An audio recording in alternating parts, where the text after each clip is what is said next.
This is the Beesotted Pride of West London 1000th and a bit podcast. And we're coming to you from the Castle Pub in Ealing. Listen, we've got a few more characters as well who are just giving a shout out beside Beesotted1000 as well. We've got the JB with his facts and his funk, and also the Gowler, okay, from two different spectrums, two different continents as well, just giving their thoughts on the Beesotted 1000. Hello, Jonathan Birchall here, better known from JB's Facts and Funk. I first appeared on Pod 684 in September 2020, when I introduced my piece as highlighting some of the less publicised facts about the bees this week. Since then, I've been on about 130 podcasts and shared in excess of 500 facts. But as we know, it's been an unbelievable period in the club's history unfolding in those 3 years.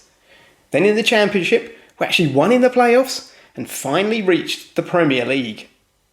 So many of the long-standing club records, often set by the Harry Curtis side of 80-90 years ago, seem to fall one by one to Thomas Frank and the team. There's even been new ones created, like Ivan Toney's penalty record, which may go on to stand for a very, very long time.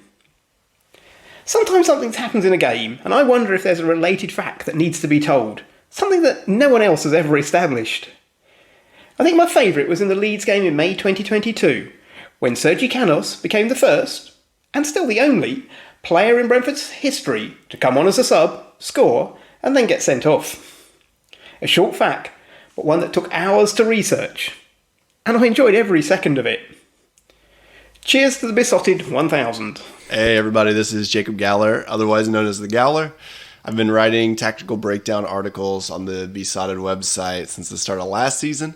I've been listening for about 3 or 4 years now, but just really excited to be a part of this and hope everybody's enjoying the content. I think the first episode that I really appeared on was during the summer series over in Atlanta, where we all met up at a brewery, got to chat a bit, had a great time meeting everybody. It's definitely hard to single out a favorite episode, but the one after the first Premier League match against Arsenal has to be up there for me. What a way to start in the Premier League. And then just want to say congrats to the Beesotted crew on 1,000 episodes. Can't wait for 2,000.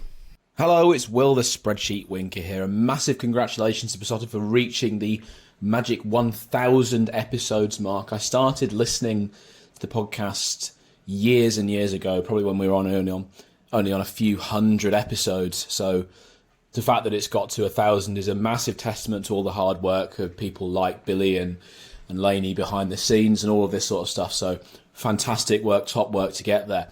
I've not been on the podcast for a couple of years now, just because I am incredibly busy as a teacher. So that's what I'm spending all of my time doing, rather than analysing Bees games. But few memories of the podcast. Well, I recorded exclusively during lockdown and during COVID, so I never actually recorded in person in the Globe with anyone, which is very disappointing. But did meet up with everyone at an away game a couple of years ago, which was fantastic, and a really, really great time. Really enjoyed having a few drinks with everyone. So yeah, it's been a while since I've been on, but thoroughly enjoyed my time with the podcast, and hope that it continues to grow from strength to strength. I'll see you later. There you go. Different type of statisticians.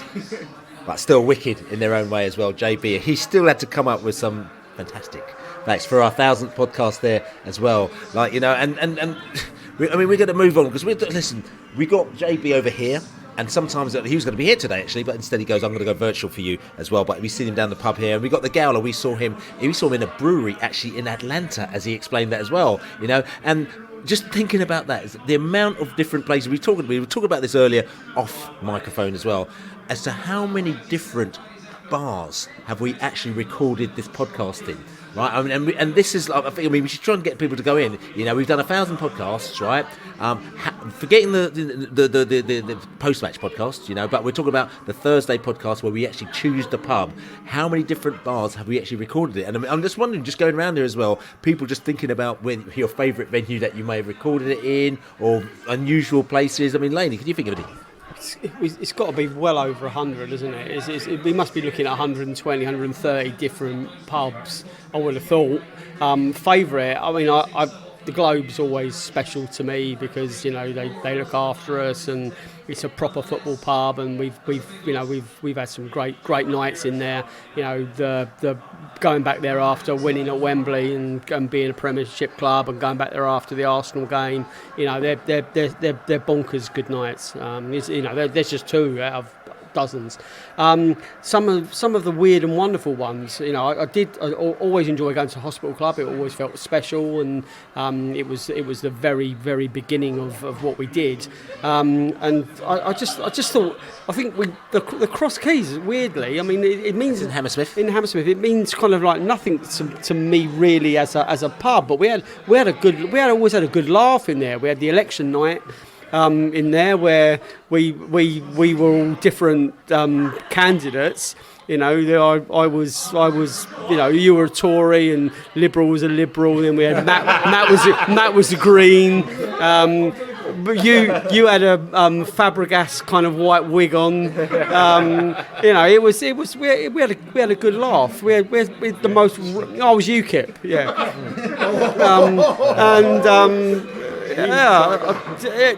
We just had a laugh, you know. And I think we had a couple of random nights in there, and so that election podcast, you get it again in Pride of London. What we'll do is we'll put the links up so you can just check out all these as well, because we're going to be we might do podcasts around these podcasts a bit later on in our If You Know Your History series. We're not giving up, so this isn't the last one. So we can you know, if you're wishing we are, I'm unlucky we ain't. This ain't a farewell tour. So we've had some real kind of random ones. I think the ones in Southwark around the TalkSport days. We've had a lot of beer, Bill. Yeah, definitely. Love sport, not talk sport. And also listen, Dan the Man. So my favourite ones was when we used to go to the Fuller's Brewery in Chiswick, and when we used to do the podcast, the Christmas special podcasts. Down in the basement, and you could see all the history of Fuller's, and then we used to get ex-Brentford players down and would talk about their time at the club. You know, those kind of pre-Christmas podcasts from Fuller's were awesome. We used to love that. You know, once or twice a year, just going down there, having some nice beers, meeting the characters, and just listening to stories from other Brentford legends. And it was such a lovely venue that I don't think was really known about, and you could go in and you see all the history of the bottles and the beers, and it was just a brilliant little venue. Yeah, I'm just going to say as well, just talking about podcasts, I mean, the way that we used to do it is that basically I live in North, Laney and them lot live west, so what we tried to do is that one time maybe I might come west for a podcast, and then to sort of even things up, they come into town for a podcast. You know what I'm saying? So we had north. That didn't happen very often. We did do a couple by the Elephant Inn as well in Finchley. You came down to that one and a few other ones as well. That's what the Greville Walkman and the North London Bee. So but we used to do that. So we used to have a plethora of podcasts in town that we used to do. I think there's one that we did in a place called, I think it was called the Bank, or what's it called, the Banker. That's it, the Banker, and we thought it was going to be very funny for us to do it in a pub called the Banker, which is in Cousin Lane, I think it was, and we got Chelsea fan as the away fan to come in there with them, because obviously they've got loads of money, like, you know. So I don't think he got the joke actually at the time, like, you know. And also when we used to come west as well, because we used to go to loads of different bars west, but eventually it was almost like we settled for a couple. We had the Cross Keys, which settled for because we quite liked that as well, and because it was actually relatively cheap as well, the beers in there compared to other places, but also the George the Fourth, and we used to do loads of, because, and that was actually, I think for me, probably one of my best podcast venues. And the reason why we used to love it as well, because we used to get put upstairs in the green room, because they used to have of course we used to pick a podcast on an open mic night as well. So you have all this music in the back, all this kind of stuff.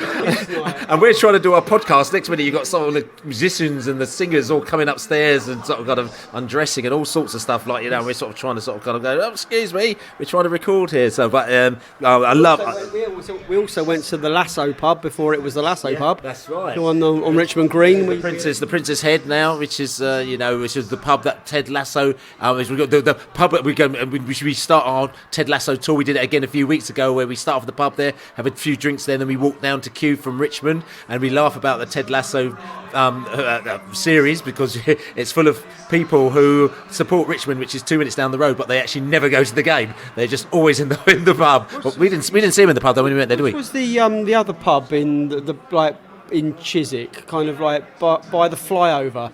Is that the one where Clean Mick came to? Clean Mick came to the one near on the green. He on the green in Hammersmith as well. We went there once, and Clean Mick and he came because we used to get anybody. We said anyone who wants to come on the podcast once, and I remember we were talking about just various things. And I remember Mick said to us, he goes, "I listened to the podcast in the bath," and there was a sort of pause, wasn't there? There was a bit of a pause, and we go, "You're really clean, aren't you, Mick?" And after that, his nickname, Clean Mick. And I don't think he's ever come back on the podcast since. This will be his 1000th bath. And he's still very clean, you know what I'm saying? Other podcast venues, hands up all over the place here. I remember the Lamb and Flag in Covent Garden, which is like a quirky old pub, which has got a sort of an alleyway to the side of it, which is still gas lamp lit. And that was a bit weird, but I remember it because we had to wait there until 1 o'clock in the morning because we were waiting for possibly Nitty Raj or some other lawyer, Brentford lawyer, to let us go with this interview we did with Phil Giles, was it?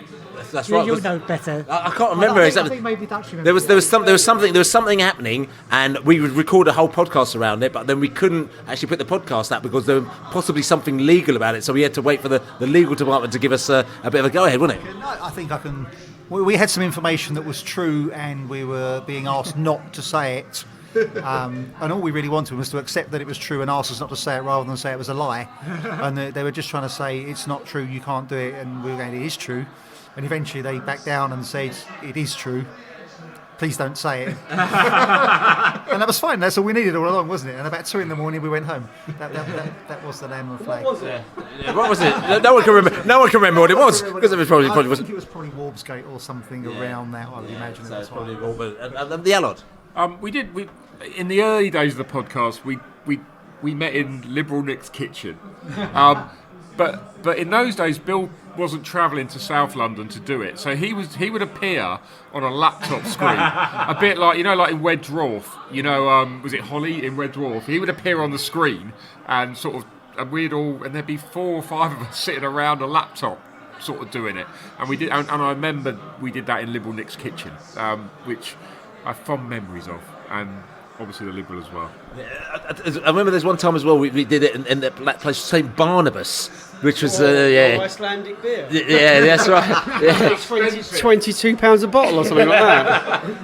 It was the most expensive podcast that we've ever done. Actually, St Barnabas, it's a place in central London somewhere, just off Greek Street or Dean Street or something like that as well. Lovely place. I mean, I went there fairly recently as well. Just for memories to see actually we recorded parts. But there was other places as well where we recorded them as well. I know we did quite a lot in Twickenham, and we used to have that little den in Twickenham. I used to do that sort of quite a lot when I didn't used to come down to South London. Prince Belusha, they got a little kind of like cubby hole that you can hire out in the Prince Belusha, which is brilliant if you're going to have a little family gathering, but it's absolutely perfect for a podcast. And that they always looked after us brilliantly in there. Always. Well, that's it. One of the questions, actually, I'd love to ask you is what happened? There was an episode that I remember back in probably 2018, and you guys went down the Distillers, I think it is, in Hammersmith. And I think you were out in the beer garden, and you asked the question earlier how many beers you'd had. I reckon you said an average of 4. On that day then, there must have been more than 4, but it was an absolutely cracking podcast. It was during the Jaffa era, so it was the brown and orange era, and I just remember you guys, you were there with Liberal Nick, and I think there might have been more than 4 beers that night. I think Billy and I were both on antibiotics. That's right. That's right. Yeah. So I'll tell you something. I'll talk about random places because we're talking about. The funny thing is that we talked about the B Team podcast that we did with Rob Rowan, but that kind of inspired us to go and say we need to go and see the B Team play abroad. So we just. Where did we go? Eastleigh, or we went to like Farnborough or something? No. So we decided to fly to Ireland to go to Dundalk on a Wednesday night to go and see the B team play Dundalk as well. And it was, again, the podcast that we did was absolutely brilliant. Talking to the Dundalk fans before the game, talking to them after the game, and they were all incoherent, weren't they? And they let us on the pitch, didn't they, to speak to the players straight after the game had finished. That's right. Before we take them back to a pub on the basically the Northern Ireland, Republic of Ireland border, and basically were told about the troubles and how the people in the pub used to earn a living by running things across the border, and we were just like, oh my god, this could end up quite bad. Yeah, but it was great, really friendly, really great podcast, really good laugh. Like I said to you, check it out, pridefwest.london. Again, we might even put that out in our if you know your history series that I really want to do over the next couple of months or so. But that is a proper randomer. I mean, the fact it's Wednesday night, and we said, what time do you close? He goes, well, what time you're going to go to bed? And they basically stayed up until we kind of left and went home at 4 o'clock in the morning. Any other places as well? Remember the Hems? What are you talking about? The Hems. So that was when Marinus was actually announced, I think, and we went to De Hems because it was Dutch. It was De Hems is the Dutch bar in the West End, just off Shaftesbury Avenue, I think it is, and it's there's an Orangy Boom pub, and I think the Dutchman came to that, but he won't remember. No. But yeah, we were there, and I think that was one of the most listened to ever podcasts. We were like 40,000 or something, for one. It was like a lot of people. We thought, what the hell's going on here? That's right. And the Allard. Well, also breweries. These are mostly post-match broadcasts where we ended up, doing stuff in breweries. Over in Tottenham for the Tottenham game where we had a sing-song in the Beavertown. Well, the Beavertown brewery, because somebody's drinking Beavertown, isn't it? Yeah, and then there was 4 Pure in Millwall where we went up, where we started going for after games and doing after-match podcasts there. And that's right, because that's the beer run, because Millwall we didn't normally like going to, but all of a sudden we found there's a beer run of breweries. So if you came from, London Bridge, you can actually walk down to Millwall, and there's about sort of kind of 20 or 25 breweries on the way. Which where we met Katie, wasn't it? That's right, as we met Katie B as well, who is another one of our podcast members as well, in one of the breweries down there, and then she was chatting away, and all of a sudden, before you knew it, she was a member. And tell you who we've got at the moment now. Yeah, don't say you've got her. I've got Katie B. Oh, Christ, yes. Oh, yes. Oh, absolutely fantastic. Katie B. That's right. She's just going to give us her thoughts on the Beesotted 1000. Hey, folks. It's Kate here, or Dr. Katie B.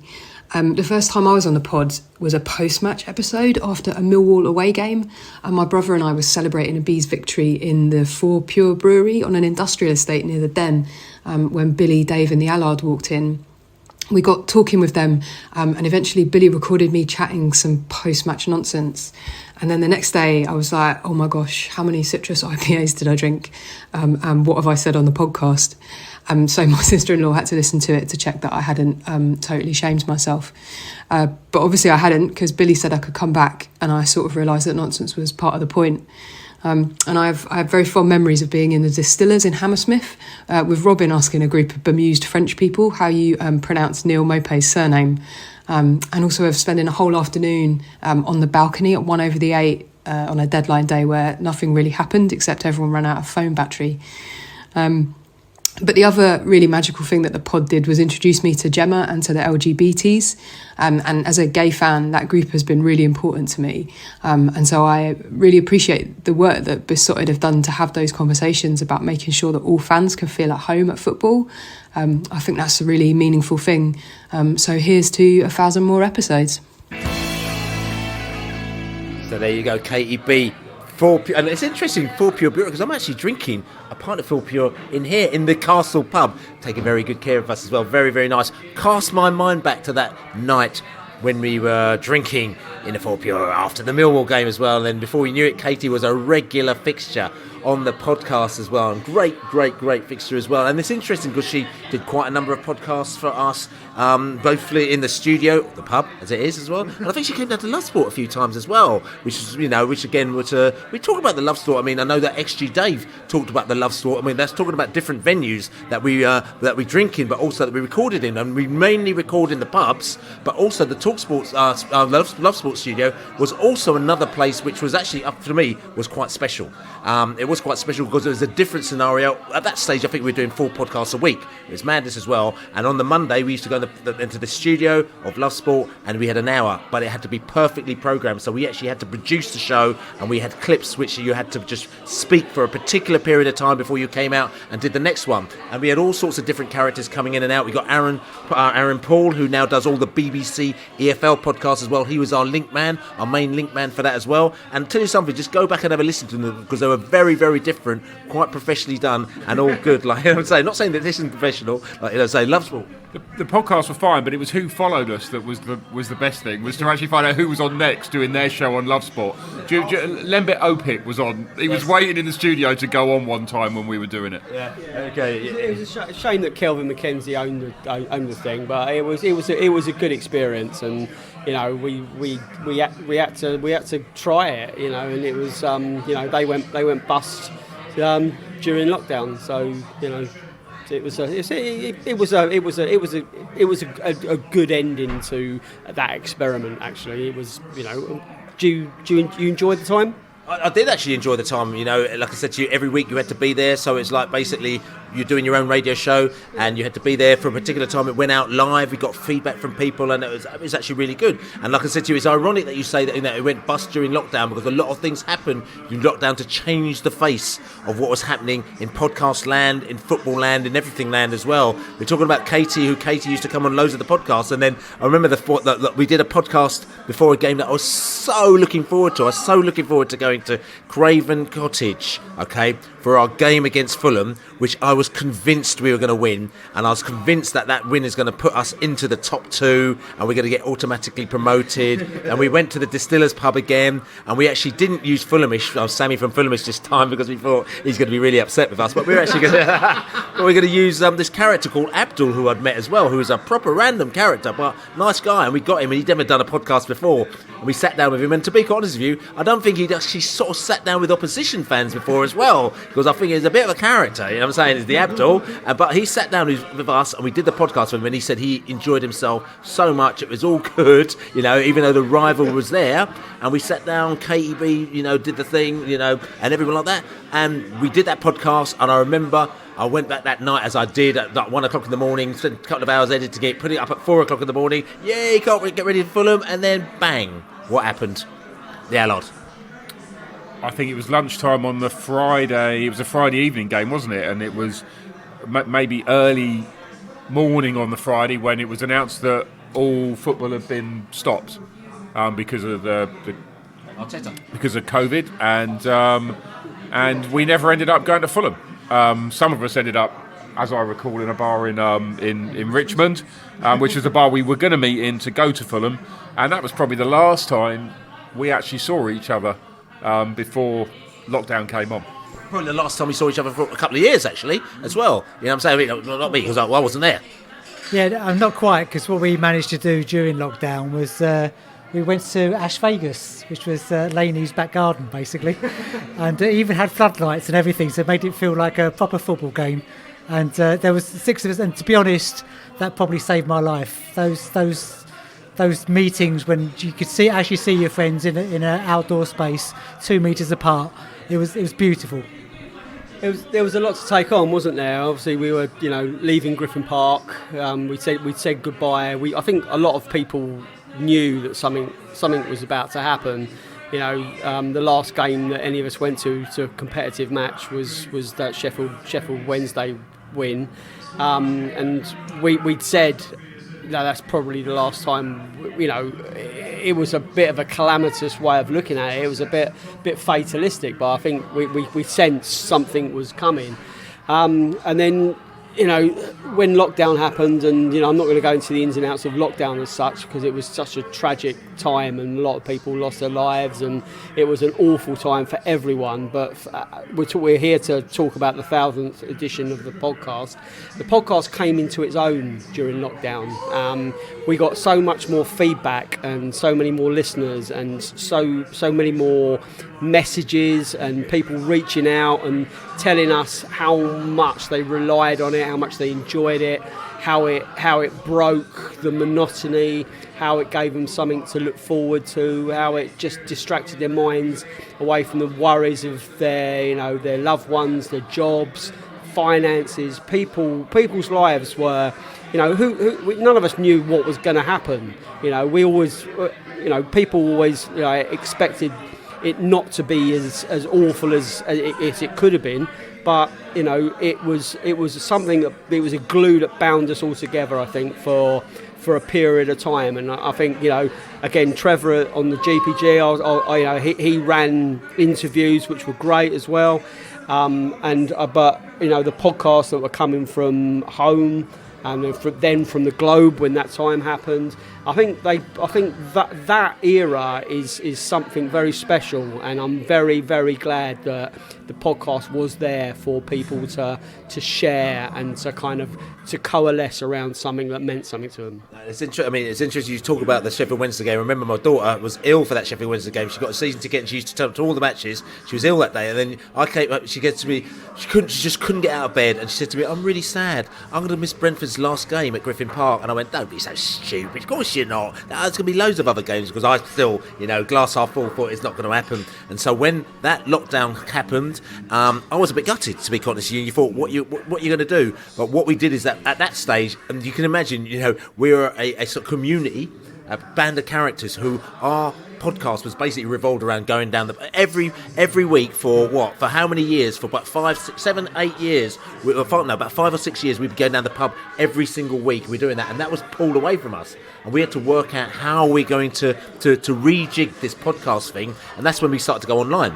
And we didn't like it as much, but at that stage with podcasting or with anything, you were just happy to just kind of have any kind of other options, and that gave us another option to carry it on. So we used to do the Thursday podcast, and especially because when the games restarted, we did the Alan Cochrane one, didn't we, which was about the 1989 Cup run.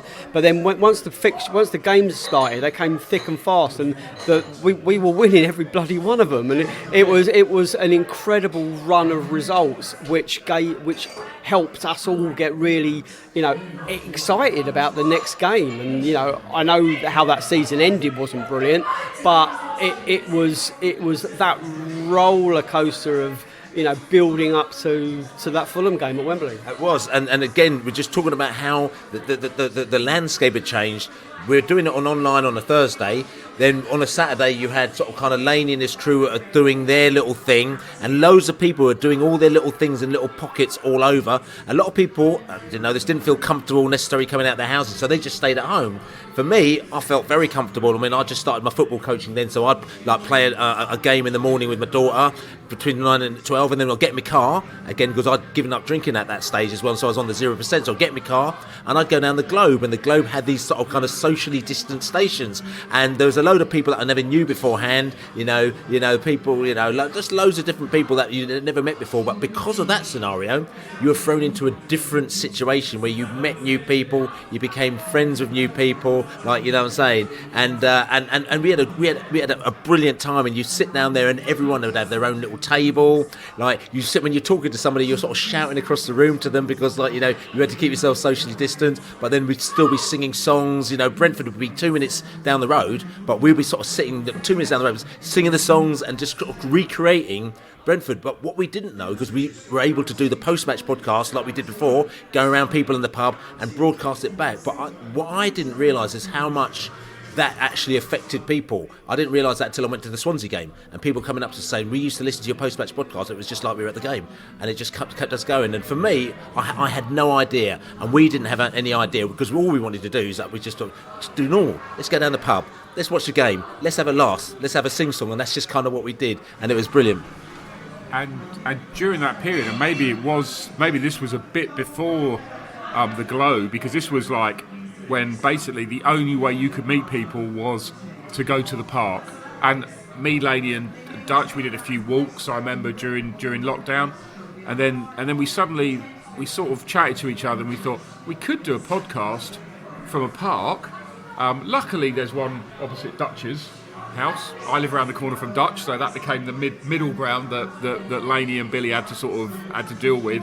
And the sort of the instructions went out for the podcast from the park. Bring your own chair, or maybe somebody bought two, or you bought, or Dutch bought two, or whatever, and bring your own beers. And what we're going to do is we're going to meet in the middle of a park at twilight and do a podcast. It's the dodgiest sounding thing you ever had. But you carry on the story. What happened? Well, Billy the Bee had a new insect to join him, which is Willy the Wasp.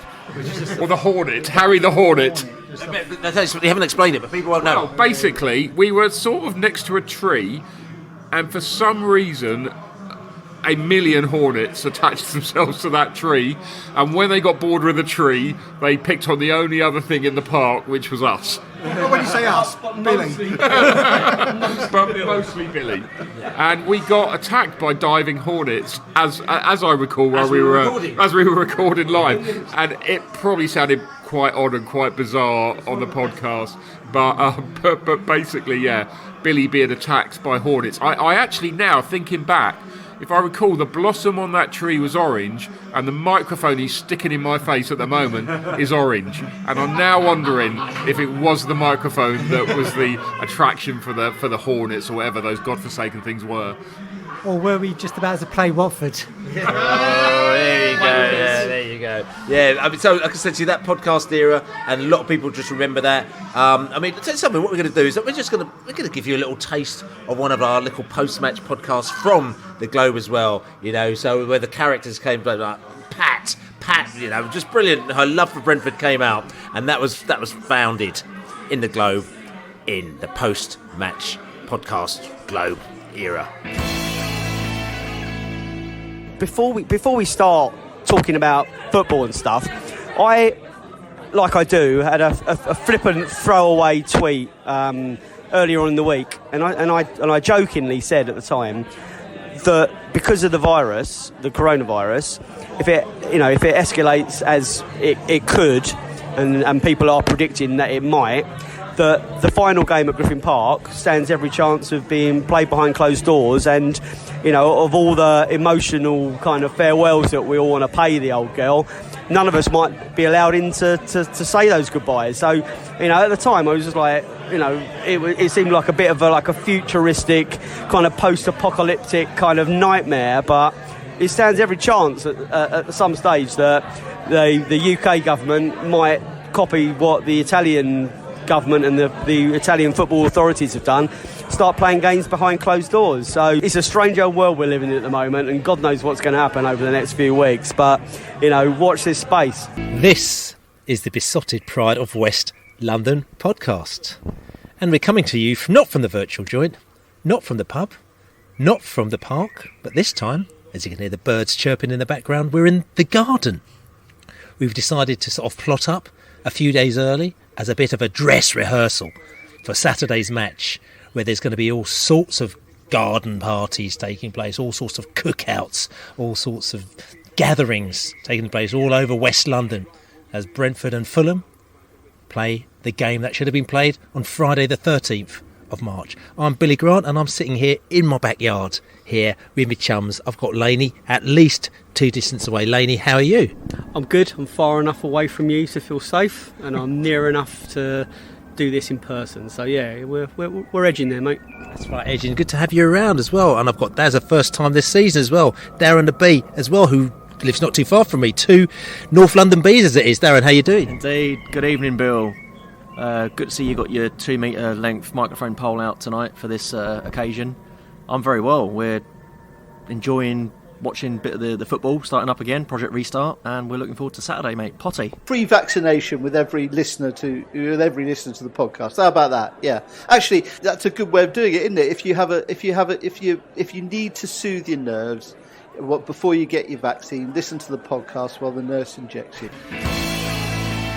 So just get a little bit of vibe. Like I said to you, fans doing what they had to do during lockdown, but it had a massive effect. And if somebody, like years time, somebody's going to be doing some sort of social story on different parts of the pandemic maybe, and kind of what happened and how people got through it, and what's the thing. And for me, going down to, like I said, for me, down to the Globe every other week, or every week actually, because you could see the games home and away down there as well, was something that I will actually never, because at the time you didn't think about it, but now I was thinking it was a great period because it was very, very different, which is all good. But then that season, like I said to you, there's one season where we didn't go up.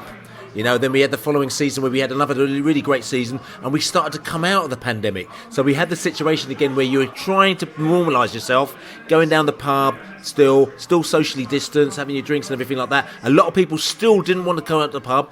The society opened up a little bit. Brentford had a couple of games with very, very limited capacity as well, which saw the fans coming together. You didn't take suitcases full of booze down there, no? Oh, well, listen, we don't talk about that, you know what I'm saying? We should talk about that a little bit later on, you know what I'm saying? So we had a couple of games. I think we had Blackburn and Derby, which we played around about just after Christmas time, which we thought, just before Christmas, we thought, yes, we're getting back onto normality land, and then they pulled back on us again, and we went back doing the things that we were doing, and for us it became normality. I mean, literally, it became normality, going down the pub on these tables where you're shouting across to the next person. There was only meant to be sort of kind of like 8 or 9 tables per room, but at the time you didn't even think about it. It was so kind of weird. But then we moved again into a scenario where they opened it up, and then we had the playoff semis and the playoff finals. And for me, that Bournemouth game, not only for me, I think for other people as well, that was a seminal moment for us, because we've been locked inside pretty much for a couple of years. Okay, yes, we've gone down the Globe and we had our laughs, and we played the Swansea game, and we all came out from the Globe and went down to the ground, and we had the vigil around the ground after we played. We played Swansea that time. That was fantastic. You know what I'm saying? That was beforehand, but then that was the year before. But this year, all of a sudden, wow, playoff semi-final, Bournemouth, and they've got fans inside the ground. We're going to actually be able to see our mates again. That was something else, wasn't it? It was something else, and it was something weird as well, because of the limited, the limited amount of people that were allowed there. We had to leave some of our mates behind in the pub. There were some people that didn't get tickets for the game, and there's some of us that did have tickets for the game. So we walked via Griffin Park.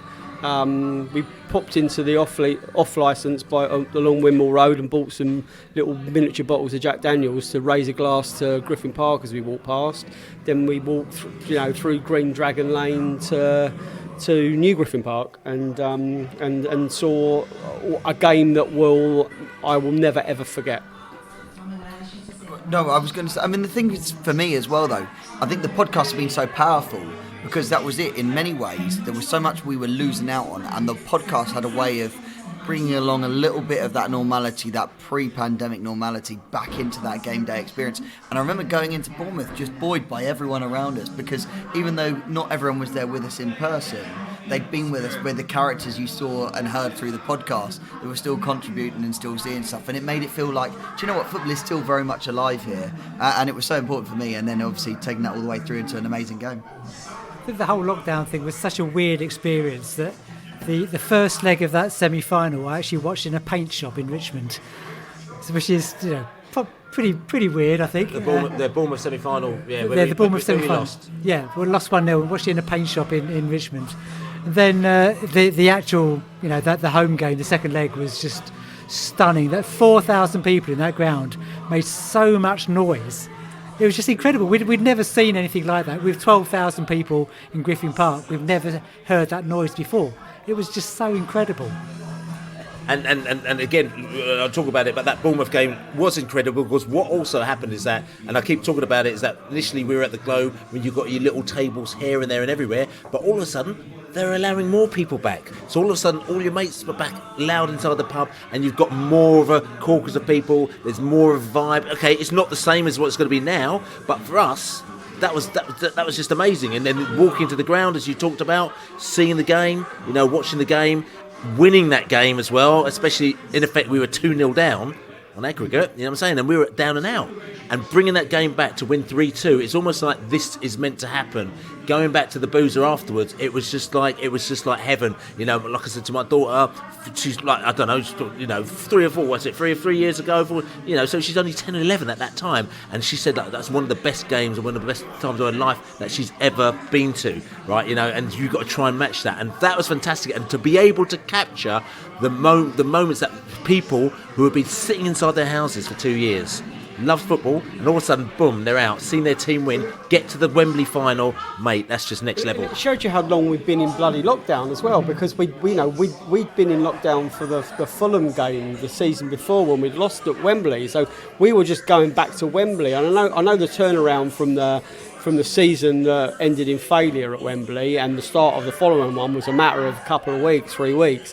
So it was a kind of like almost an instant redemption, but we still were going to Wembley with a reduced capacity, knowing Brentford's record in the playoffs was so calamitous.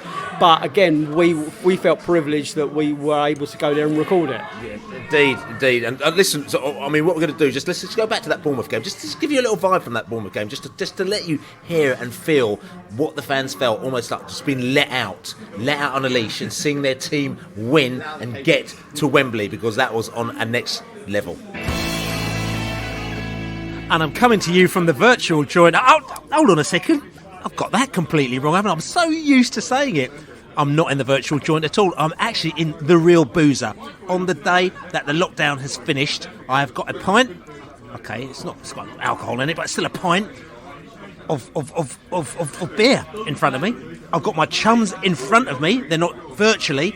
I've got my computer here. I've got a substantial meal. I've got microphone. I've got all sorts of stuff. There's people around me chatting and having a good time. My name's Billy Grant, and I feel very happy and at home now as I am out on the town, gallivanting, waiting for the game on Saturday as it goes. And my chums are in the house. Laney, man, how are you doing? I'm good. I am actually excited that I'm in a pub, outside a pub because you're not in my bubble. But I am drinking a pint of London Pride, and I have a substantial meal in front of me. And it's the simple pleasures. We're slowly starting, hopefully, to get back to being able to enjoy the things we love the most. And who'd have thought that a year ago to have a beer with 3 people in a beer garden would be like one of life's greatest adventures. You would have thought they were conspiracy theories. That is, without doubt, the best. I know it's the first time we've really had an atmosphere here, but as a home game, I can't remember the last time we had a home atmosphere like that for 90 minutes. 4,000 fans as well. And they made so much noise. It was brilliant. Absolutely brilliant. And it quite clearly egged the players on because they've done the business out there as well. Listen, we went 1-0 down today, which means we're 2-0 down on aggregate. What do you feel like that? Honestly, what do you feel? Oh, shit. Did you think we were out? I'll be honest, no, I didn't think we were out, because I thought we'd still come back and win. Because I did. Honestly, I thought we were out. I didn't think we'd score 3. I thought we'd win 2-1, go to extra time, possibly penalties. To be fair, the sending off definitely turned it in our favour. Agent Mepham. Wembley! But, down to 10 men, and we played our game. They had to chase, and they were blowing out their arses at the end. It was brilliant, mate. See you at Wembley! Wembley, lots of arse blowing. Listen, no more arse blowing from the Bournemouth. They can go and have their holiday now. That was it. You can take this off now. You don't need your mask anymore. Listen, because we need to sing. We sung our hearts off today. What a result.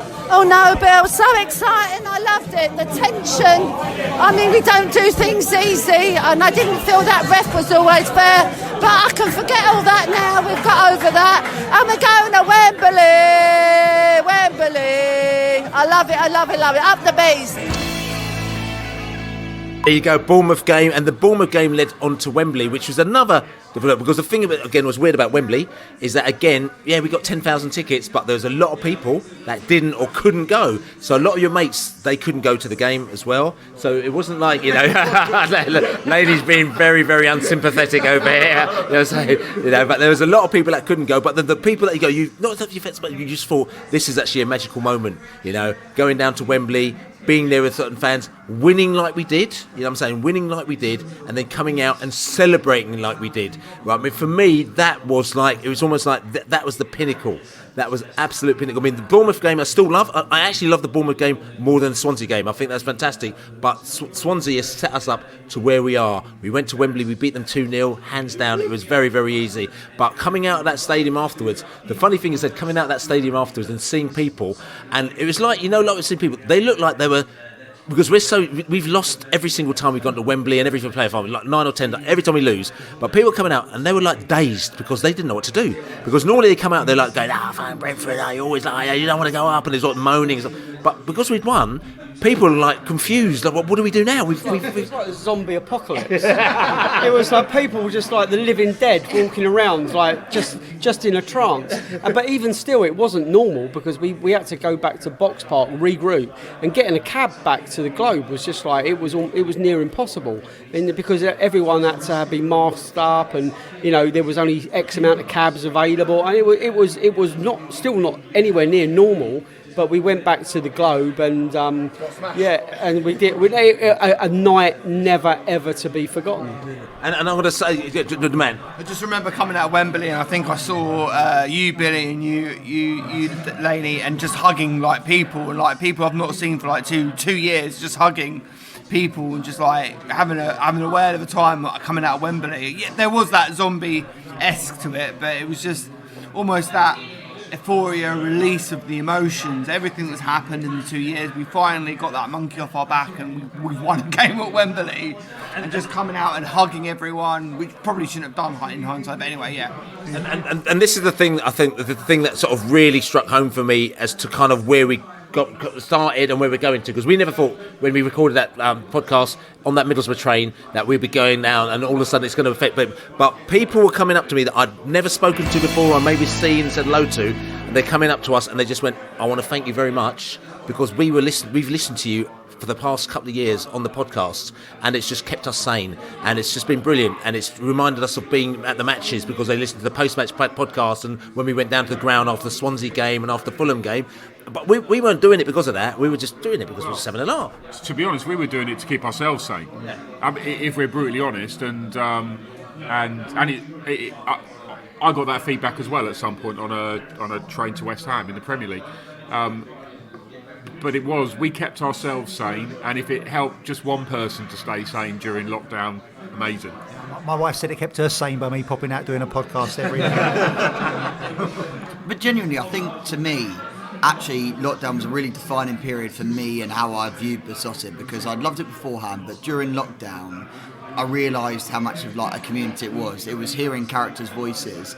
It was seeing. It was then being able to see some of those faces when we had limited attendance, and being able to see them out and about. You suddenly realised how special what Beesotted was. It wasn't just like a Brentford kind of fanzine. It was suddenly like the Brentford community, that I knew, and that's it. And it was really quite special. So, it's kind of bittersweet in a way. It really brought me closer to Beesotted. And then just coming back after the game, like I said to you, Laney, we came back to the Globe, and let's just say, look, I know there's certain rules in place and everything like that, but I think maybe the few of the rules were broken because it was absolute carnage in there, and everybody was enjoying themselves. And I remember I was out till 5 o'clock in the morning. There was this Ivan Toney song being sung, people on the tables, people on the chairs. Everyone is such a fantastically good mood, you know what I'm saying? And I actually had a TV interview on the BBC at 6 o'clock in the morning, and to be fair to the Globe, they said to me, Billy, I think we need to put you in a cab, and they put me in a cab on the way home. I didn't get any sleep, and I sort of did this 6 o'clock, and it was honestly, it was amazing. I just remember Hey Jude just like being on, like, there was a period of about an hour when Hey Jude was just on hard rotation at the Globe, and like everyone was just like arms around each other on their shoulders and just singing, and like, normally after 2 or 3 times, it would just, die, you would just like finish, but it just kept going and going for about 45 minutes to an hour. It was brilliant. I actually haven't listened back to that podcast. I think I probably should. I think we're going to have just a little listen so you can get a vibe of the post-Swansea madness lockdown podcast. Lockdown's over, and we are now in the Premier League.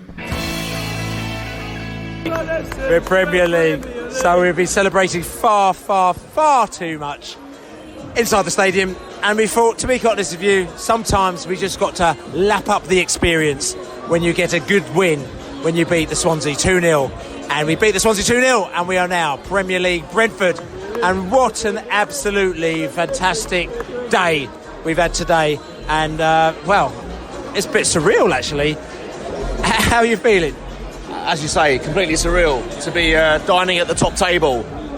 The likes of Man City, Arsenal, Man United, Chelsea, all the rest of them. It's little old Brentford up there. I'd never thought I'd see it. You know, I started going to Brentford about 1989. Half day, you know. I was only born 10 years earlier, but, you know, give me credit. And, you know, to get to where we are now, in the way we've done it, you know, looking back retrospectively, with a few beers in me, has to be said. Last year was just a dress rehearsal, wasn't it? A bit like the whole bloody, you know, Trossard penalty crossbar was a dress rehearsal for what followed after that. The time was right. We grabbed the moment, and we're going to make the most of it because we are Premier League ready. Here we come. I'm so proud of Brentford today. I've been with amazing people all day long. The sun came out. I love the bees. They're in my heart. They'll always be in my heart. I've cried and I've cried. I was crying at half time. But, you know, you were crying tears of joy. Oh, they were tears of joy, but I just knew, Bill. I told you it's got to happen. But, you know, it was a replica of last week when a player got sent off. It was just right. It's in the bag. And it's so lovely to say that the Bees are in the Premiership. I love it, Bill. I love it. I'm so happy. I've had a magical day. And you never gave up, did you? Oh, I'm so happy, so happy. I love it. And I've been with beautiful people. We've had a lovely day. And we haven't stopped singing. We're Premier League, Bill. We are Premier League. There you go. There you go. There you go. They're saying it.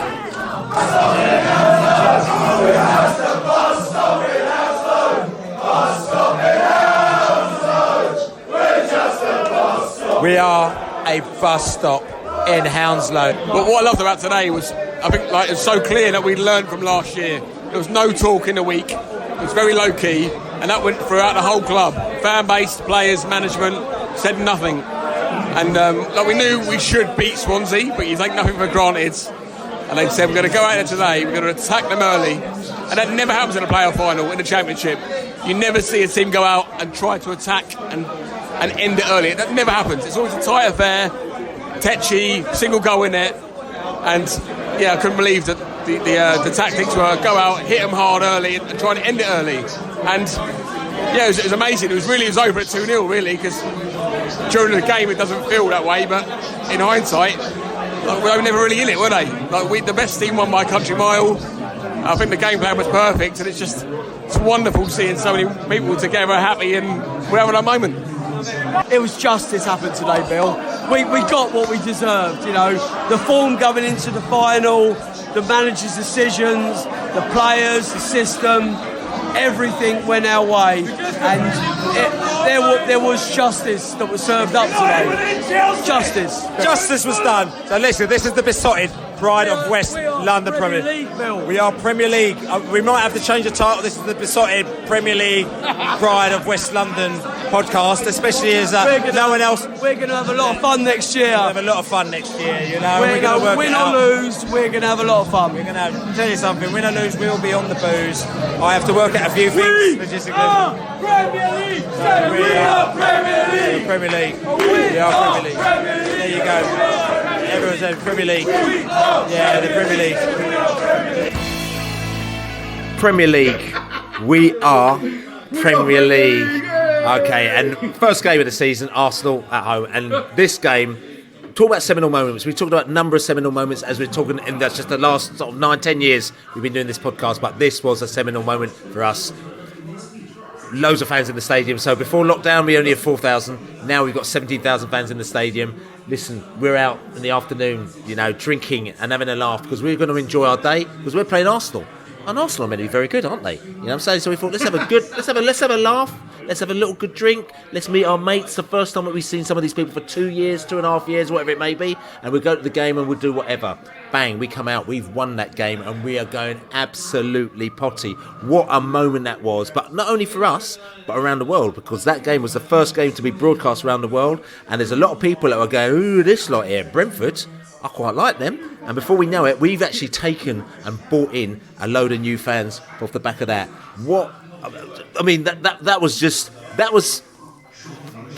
There's no one around this table that could have predicted that.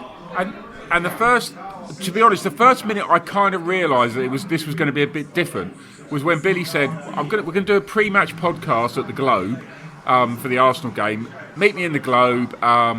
I'll meet 6 o'clock. The table's booked for. So I got there at 6 o'clock. No sign of Billy. That's normal. Same thing happened tonight. But there was a TV crew waiting for us, and I just thought, this is a bit weird. This is a bit different. The TV crew I knew nothing about. It's just Billy had obviously stitched us up with that one, and there's a TV crew waiting for us, and it was very clear from that moment on that this was going to be a little bit different. That's right, and then like I said, to the Arsenal game, we won the Arsenal game, and that almost, listen to the vibes after the Arsenal game. Just a little bit of audio after the Arsenal game. This is the Beesotted Pride of West London podcast. And as you can hear, the Brentford fans are cheering now. We're coming into the very last moments of the game at New Griffin Park. And it's Brentford's first game in the Premier League, and it's looking all good. You know what I'm saying? Listen, as we know, Bees fans, and you mustn't... the ball's going to cross the goal again for Arsenal. We're playing Arsenal here today, and Brentford 2, Arsenal in at the moment, but the game's still going on. A lot of nerves happening here for the Bees fans, because until it's over, it's not over until it's over, as they say. But this has been an unbelievable game. It's been an unbelievable game because, listen, what we've done is that we've come here and went toe-to-toe with Arsenal. We're top of the league, as you can hear. Stand up if you're top of the league. I'm standing up because we are top of the league at the moment. We are top of the league, and I'm proud that we are mighty, super Bees. And listen, Arsenal came here today, and to be quite honest with you, I don't know that you what they're going to be coming in for, because what they saw today was a team that was fighting hard for a victory today. We were fighting hard to get 3 points today. We were fighting hard to show all the people that said you ain't going to do it in this league. Listen, we ain't going to go out with a whimper. We're going to go out with a big fight, and we're going to play some football today. And I'm very proud of what they've done here today. The game's still going on, as you can hear me. I'm whittering on because, listen, I'm very happy about what I've seen out here. And Brentford have not only matched Arsenal. Listen, and there you go. The final whistle. Brentford 2, Arsenal 0. You want me to repeat that to you? I said Brentford 2, Arsenal will. We have beaten the Arsenal today in our very first game in the Premier League. And it wasn't a fluke. We absolutely deserved this victory. We hit the post. We skimmed this. We could have scored more goals today. But at the end of the day, we did what we had to do. And are very happy. So there we go, Arsenal match. And for me, that set us up. That was it, we're done. We didn't need to play any more games after that. It was game, set, match. It's all done. And it's almost like the journey that we've been through.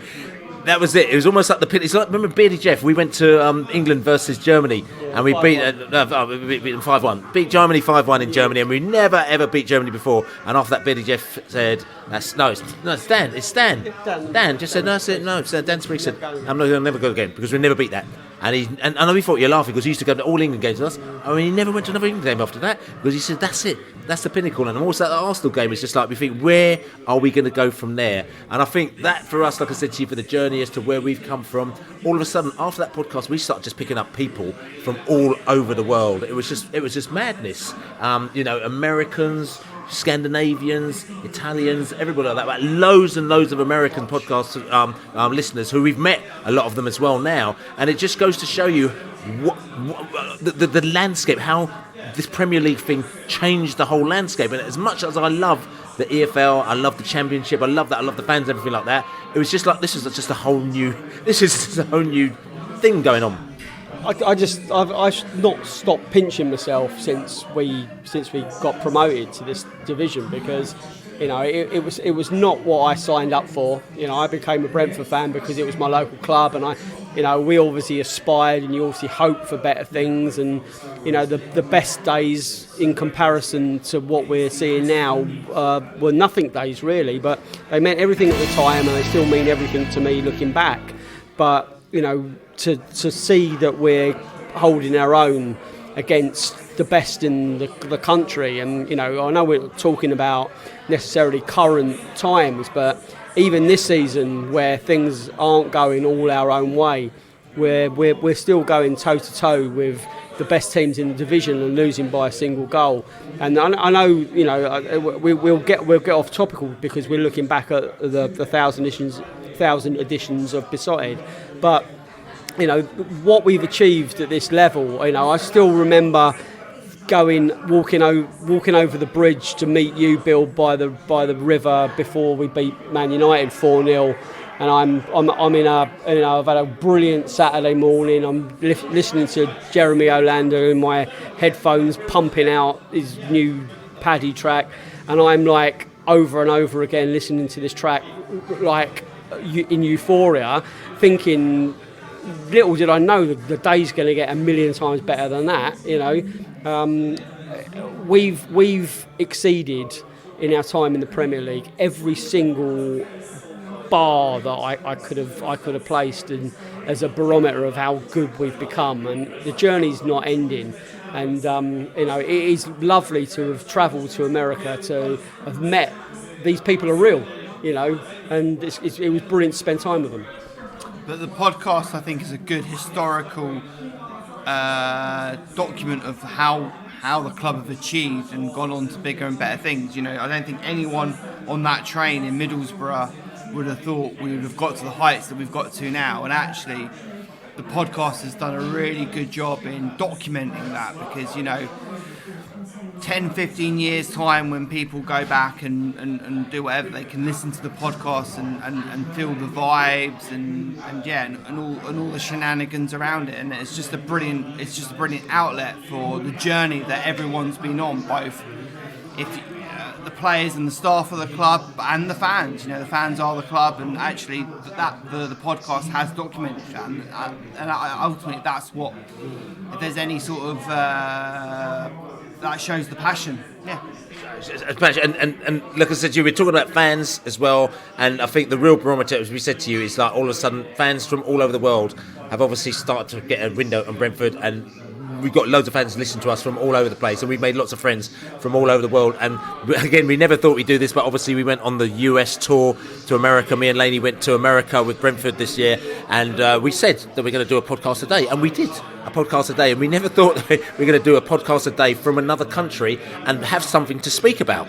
But we did, because we had American fans to talk about, we had local fans to talk about, we have everything to talk about, and it just kind of shows you how things have moved. Again, we talk about from Middlesbrough, where we're sitting down there, and like we're sitting down there, we got 10 minutes to talk about our game when we got smashed 4-0 by Middlesbrough, and then next minute we're in Washington at some guy's house at a pool party with the CEO of Brentford, the chairman of Brentford, and all sorts of characters from Brentford, and also loads of fans, right, at this pool party in Washington with loads of Brentford fans, and a brewery in Atlanta with loads of Bees fans and loads of beer and players, and honestly, and you sort of think this is the next level. It's a little bit alien to us to think that there are people over, thousands of miles away who are not only kind of just slightly into Brentford, but, completely infatuated by the club. And I've been out here again. Listen, we get lots of Brentford fans, and we really appreciate you calling into the podcast, messaging us, coming down the globe, buying us a beer down the globe, just out of the blue. I'm saying people from all sorts, from Arkansas and from Missouri and flipping California. Yeah, the people who gravitate towards Brentford don't gravitate towards it because we sell a lot of kit, or there's a lot of people walking down the street, or we got the big names. They gravitate towards it because it's a family and club environment. The supporters that they meet, the English supporters, when the Americans meet them, they're really encouraging about teaching the history and what the background is, and they learn quickly to hate QPR and the stories around 67 and Alan Webb. Yeah, or Fulham. Well, I was going to get to that. The Fulham part is a little easier to hate for Americans, simply because most Fulham fans, their knowledge of their club is about an inch deep, simply because they know Clint Dempsey or they know Anthony Robinson or they know Tim Ream, and therefore that's their team because they're the American team. I saw the Bees in 1995 randomly with my friend Mark Quinn, and we couldn't see him in the States until I Follow, and then I started watching the Bees, and then took my wife there at Griffin Park in 2019 because I wanted to see the old girl out, and I'll always be a Bee, always. It's bizarre, but equally everybody's got a reason as to why they love our wonderful football club. We come over here and you come into someone's house. They've invited here on a text message because they've seen us put out something on Facebook or what have you. Open with open arms, then listening to how people come to support the Bees. Some of them have obviously never been to the G-Tech, but they've watched from afar, listened to their experiences of why they support the Bees and what it means to them, and they get the community feel straight away, which is absolutely marvellous. And it just makes you feel really, really proud of as to why we're here and why we love our Super Bees. It doesn't stop surprising me how friendly people are towards us and towards the club, and people, US Bees fans coming up to us and giving us like rare bottles of bourbon and thanking us for what we do and stuff, and it's been brilliant. I think I see Go Bees as a bit tongue in cheek, and that's why we were quite happy to hang it up and show that all the big, because it is completely tongue in cheek, because it is so American, and Brentford are so not American, and of course we come out here, we have a bit of a laugh, but everything that we do, we've seen